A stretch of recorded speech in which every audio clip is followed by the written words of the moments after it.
Olá pessoal, sejam todos bem-vindos ao nosso canal TV Araxa Educa. Eu sou o professor Júlio César e nós vamos para mais uma aula de matemática. Hoje nós vamos falar sobre os números inteiros.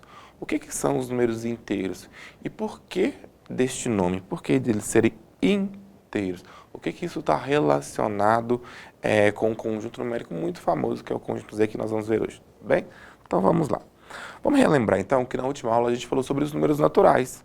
Os números naturais é representado pela letrinha N, e olha que é um N diferente. Nós falamos do subconjunto dos números naturais. O que é um subconjunto? É um conjunto menor dentro de um outro conjunto maior. Então, o conjunto dos números naturais são todos os números a partir do zero, certo? Até o infinito, sendo positivo e sem vírgula. Então, 0, 1, 2, 3, 4, 5, 6, 7, 8, 9, até o infinito. E aí a gente vê alguns subconjuntos.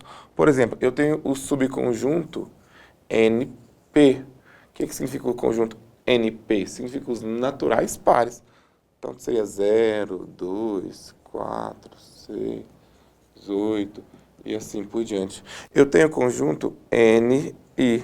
Seriam os naturais ímpares, que seria 1, 3, 5, 7 e assim por diante. Isso seria então meu conjunto dos naturais pares e o conjunto dos naturais ímpares aqui. Tudo bem? E esses conjuntos que eu chamo de conjunto dos números naturais, tanto par quanto ímpar, eles todos fazem parte do grande conjunto que é o conjunto dos números naturais. Júlio, tem como eu ter outro subconjunto dentro do conjunto N? Sim, eu posso escrever, eu posso montar, eu posso criar. Então, se eu pego um subconjunto A, e falo que é dentro do conjunto N, eu posso falar esse conjunto A é quem? Ele contém os elementos 1, 5 e 7 apenas. É um conjunto que eu criei. Lembrar que o subconjunto, eu sempre tenho que colocá-los, os seus elementos, entre chaves. Então, eu coloquei aqui. Tudo bem? Então, isso que nós aprendemos na última aula. Nós vamos continuar aí falando hoje sobre números inteiros. O que acontece? Os números inteiros é um outro conjunto numérico, que é o conjunto Z. Vou colocar aqui na frente, ó. Ele é um conjunto Z, um Zzinho diferente.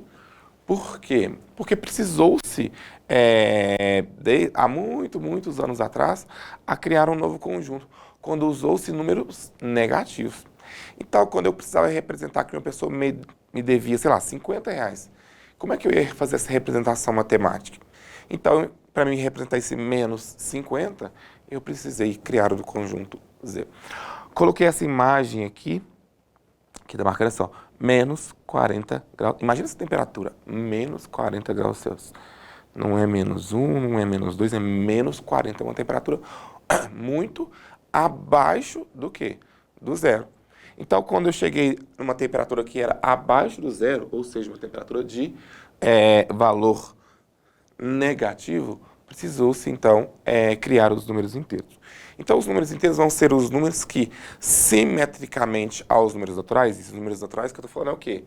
É o 1, 2, 3, 4, 5, 6, 7 e assim por diante. Eu tenho eles como sendo o seu oposto, ou seja, como negativo. Vou colocar o zero aqui, que vai fazer essa divisão entre os naturais e os seus negativos.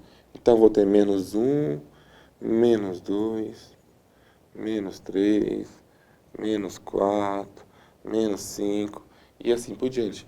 Como o conjunto dos números naturais, como o conjunto dos números naturais aqui à minha direita, ele é infinito, ou seja, ele não tem fim, o meu conjunto de números inteiros também será infinito. Júlio, mas como assim? Eu tenho um conjunto N, certo? Esse conjunto N, ele tem infinitos elementos, tudo bem? O conjunto Z será um conjunto maior que o N. Por quê? Porque o conjunto Z vai me compreender todos os elementos de N, ou seja, do zero para frente, e agora os seus negativos. Menos 1, menos 2, menos 3, menos 4, menos 5. Então, quando eu coloco os negativos aqui, eu vou ter, então, a parte que eu chamo de simétrica com o negativo. E isso vai me representar o conjunto Z. Mas espera, Júlio, como assim? O conjunto Z é um conjunto de números Positivos e negativos. Ok, o conjunto N é só os positivos.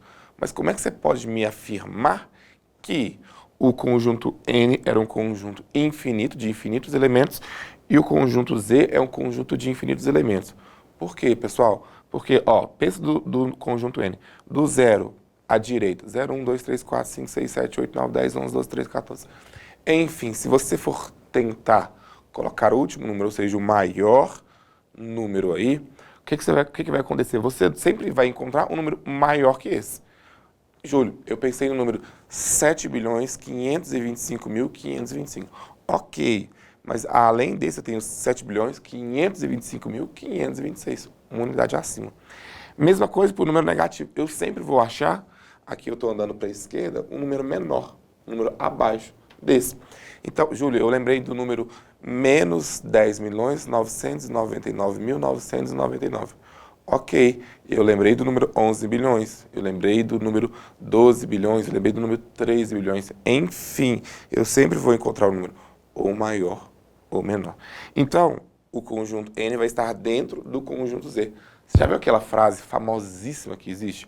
Existem infinitos maiores que outros. Então, o infinito do conjunto Z é um infinito maior do que o do conjunto N. Porém, ambos são infinitos. Ok? Muito bom. Agora vamos pensar. Quais números vão responder às seguintes perguntas ou os seguintes problemas que eu vou colocar aqui para frente para vocês, tá? A Maria Eduarda, ela tem R$ 80 no banco e ela vai realizar uma compra no valor de 110. Como é que vai ficar a situação financeira da Maria Eduarda no banco? Eu quero responder olha aqui, ó. Quais números? Então, eu preciso de resposta numérica. E aí, eu posso falar que, não, a Maria Eduarda, 80, 110, Júlio, 80 menos 110, eu posso falar que dá 30? Ela teria R$ 30 no banco? Menos 30? Vamos pensando, hein? Vamos para a próxima situação. Até o momento, o Cruzeiro marcou 40 gols e sofreu 48 no Campeonato Brasileiro. Qual é o saldo de gols do Cruzeiro? O Cruzeiro marcou 40 e tomou 48 gols. 40 menos 48 vai dar quanto? Posso falar que ele está com 8? Ou tem que ser menos 8? E aí eu quero atentar para vocês que se eu tivesse achado que a Maria Eduarda estivesse apenas com 30, ela estava com dinheiro sobrando. Isso não é verdade. Ela tinha 80. Se ela gastou 110, ela ainda ficou devendo. Ela não está com dinheiro sobrando. Se eu aqui nesse caso, nesse exemplo do Cruzeiro, ele fez 40 gols, sofreu 48 gols. Se eu falar que ele tem 8 gols sem colocar o negativo, o sinalzinho do menos, significa que ele está com 8 gols a mais. Isso também não é verdade, tá? Vamos mais um exemplo, olha aqui. Bueno Brandão, cidade famosíssima no sul de Minas, olha aqui. Localizado no sul de Minas, chega a registrar a temperatura de 7 graus nas madrugadas. Suponha que, numa certa madrugada de inverno, a temperatura variou de 2 para 7 graus. De quanto foi a variação? Ah, Júlio, beleza. Ó, temperatura variou. Vamos pôr a temperatura final. A variação é sempre assim, ó. Temperatura final menos temperatura inicial. Ela estava em 2 graus e ela variou até 7 graus. Então aqui, ok. 7 foi quando ela chegou e 2 foi o que ela estava. Ah, Júlia, aqui será que eu preciso de um número inteiro? Aqui eu coloco o número inteiro natural, porque ele é positivo. Ela variou em 5 graus Celsius aqui. Então, essa situação não, mas eu mostrei para vocês duas outras situações que eu trouxe para que a gente observe e note que eu preciso então, necessitou-se criar um conjunto numérico chamado conjunto dos números inteiros aqui. Desculpa. E esse conjunto dos números inteiros, eles vêm a partir da necessidade de representar quando você estava devendo, quando o número é negativo. Olha isso aqui. Qual é o resultado da subtração de 3 menos 10? Eu tenho 3 e eu quero subtrair 10. Eu tenho R$ 3 e devo R$ 10. Quanto que vai ficar? Ou como vai ficar a minha situação no final? Tá? E é isso que a gente vai aprender. Então, durante muito tempo, problemas desse tipo, como 3 menos 10, foram considerados sem solução. Então, lá na antiguidade era sem solução.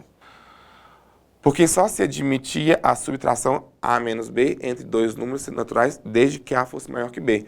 Então, se fosse o A fosse maior que B, podia subtrair. Por exemplo, 20 menos 8, A maior que B, ok. Júlio, 15 menos 6, A maior que B, ok. Mas se eu fizesse o contrário, se eu pegasse aqui, ó, 6 menos 15, 20 menos 8, poderia se fazer? Não. Enquanto não criou-se os números inteiros, eu não poderia fazer uma subtração de forma que o cara que você estava subtraindo, ele fosse menor que o subtraindo. Então, após a criação dos números inteiros, nós tivemos, então, a possibilidade de resolver problemas como esse. 3 menos 10. O 3 menos 10, por exemplo, você sabe que daria menos 7 aqui. Então, foi por isso que criou-se, então, os números inteiros. Devido à necessidade de representar matematicamente, numericamente, os números negativos. Tá, ok?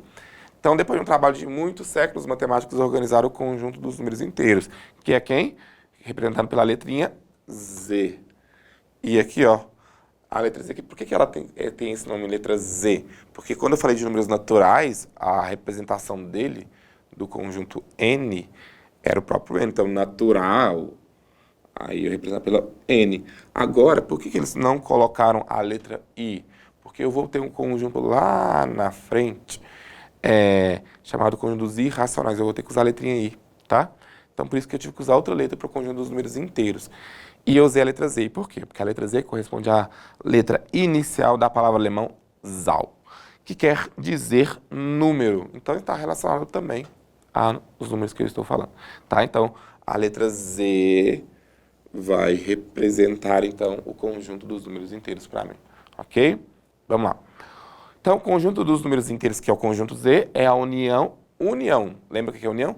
Juntar todos os elementos dos números naturais N com os números negativos. Então, eu tinha, os números naturais são quem? 0, 1, 2, 3, 4, 5, 6, 7, 8, 9, 10, 11. Tem o infinito. Quem são os números negativos? Menos 1, menos 2, menos 3, menos 4, menos 5, menos 6, menos 7, menos 8, menos 9, menos 10, menos... Então, quando eu juntei esses dois conjuntos, eu tenho o conjunto Z. E o conjunto Z, percebam que ele é infinito à esquerda dos negativos e ele é infinito à direita dos positivos. Ok? Muito bom. Então, agora que a gente já sabe o que é um número negativo, o que é um número inteiro, ou seja, pode ser negativo ou não, se perguntar para vocês, o número 7 é um número inteiro? Sim. O número 7 faz parte do conjunto dos números naturais, porém, ele é um número inteiro, porque o conjunto N está dentro do conjunto grandão, que é o conjunto Z. Tá? Vamos pensar nas seguintes questões. É melhor dever R$5 ou R$30 ao banco? Imagina, você tem que dever, você deve para mim, você deve para o seu amigo, para o seu pai, para sua mãe, R$30 ou R$5. Melhor dever menos, porque você vai pagar menos, né? Então é melhor hoje dever R$5 do que dever R$30. Ok? Está mais quente quando a temperatura é de menos 5 graus ou quando é de 1 grau Celsius? 1 grau Celsius, porque o menos 5 vem abaixo, ele é negativo, abaixo do zero, certo? Então, mais quente, com uma temperatura mais elevada, é um número que está mais acima. Então, aqui a resposta seria 1 grau Celsius, tá bom? O que é mais satisfatório para um time de futebol? Um saldo negativo de 8 gols ou um saldo nulo? O saldo nulo é saldo igual a zero. Um saldo nulo quer dizer que não está devendo, mas não fez nenhum também, certo? Agora, se eu tivesse um saldo de 8 gols negativos, eu estaria devendo, então eu teria tomado 8 gols. Com certeza eu teria perdido mais jogos, ok? Vamos fazer alguns exercícios para a gente entender tudo que eu falei na aula de hoje. Olha aqui, ó. Quando comparamos dois números inteiros negativos, como definir qual deles é o maior? Então imagina que eu vou comparar dois números negativos. Vou colocar aqui menos 3 e menos 7. Como é que eu vou definir qual desses dois números é maior? O maior sempre vai ser o que tiver o menor valor. Tira o sinal do menos. O que tiver o menor valor numérico. Nesse caso, menos 3. Então, quando eu vou comprar dois números negativos, o maior sempre vai ser o que tem o menor. Olha as palavras contrárias. O maior é o que tem o menor valor numérico, sem o sinal. Beleza? Quando eu comparo dois números positivos, como é que eu sei qual deles é o maior? Agora, ao contrário. Eu tenho o número 2, eu tenho o número 6. Agora, para mim definir qual deles é o maior, aí eu olho, o maior é o que tem o maior valor numérico. Então, o maior nesse caso seria o 6. Tá? Letra C. Sendo um positivo e outro negativo, como definir qual deles é o maior? Gente, eu tenho lá menos 5, comprado com 10 positivo. Qual deles é o maior? O 10. Quando você compara um positivo com um negativo, você nem precisa olhar qual que é o maior, qual que é o menor. O maior sempre será o positivo. Tá? Então, o maior, já vou colocar aqui, ó, o maior sempre será um positivo, quando você está comparando um positivo com um negativo, tá? Letra D. Sendo um negativo e o outro nulo, nulo é igual a zero, tá? Qual é o maior? O nulo sempre vai ser maior, o nulo está entre o negativo, eu tenho o negativo, nulo, positivo. Então, o nulo sempre vai ser maior que qualquer negativo, tá? Então, aqui a resposta seria o nulo. Letra E, sendo um nulo e o outro positivo, qual é o maior? Com certeza, comparando, o positivo será o maior, beleza? Porque os números positivos estão à direita do zero, ok? Vamos para o nosso segundo exemplo. O time de Araxá no Campeonato Mineiro do Módulo 2 fez 18 gols e sofreu 27. Calcule o saldo de gols desse time e diga a qual conjunto este número vai pertencer. Ó, ele fez 18 e sofreu 27. Então eu escrevo o que ele fez, quantos gols ele fez. Escrevo subtraindo quantos gols ele tomou. Fez 18 positivo e sofreu 27. Então 27 negativo. Isso quer dizer que o saldo desse time é de menos 9. Prevaleceu o sinal do menor. E a qual conjunto numérico esse número pertence? Todo e qualquer número negativo, ele pertence ao conjunto Z. Todo e qualquer, desde que ele seja inteiro, tá, gente? Ele pertence ao conjunto Z, que é o conjunto dos números inteiros aqui, tá? Pessoal, então na aula de hoje a gente falou sobre o conjunto Z, que é o conjunto dos números inteiros, tá? Queria agradecer a participação de todos vocês na nossa aula. Um grande abraço e até a próxima aula. Valeu!